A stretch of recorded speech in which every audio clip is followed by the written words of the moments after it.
வடசென்னை தெற்கு கிழக்கு மாவட்ட கழகம் சார்பில் புரட்சித் தலைவர் எம்ஜிஆரின் 109வது பிறந்தநாள் விழா வெகு விமர்சையாக கொண்டாடப்பட்டது.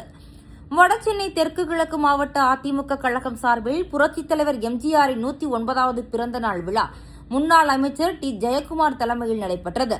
நிகழ்ச்சியில் எம்ஜிஆரின் திருவுருவப்படத்திற்கு மாலை அணிவித்து மலர்தூவி மரியாதை செய்து கட்சி கொடியேற்றி வெகு விமர்சையாக கொண்டாடப்பட்டது. மேலும் நிகழ்ச்சியில் பட்டாசு வெடித்து இனிப்புகள், நலத்திட்ட உதவிகள் வழங்கி பொதுமக்கள் மற்றும் குழந்தைகளுக்கு அருஞ்சுவை உணவு, பிரியாணி வழங்கப்பட்டது.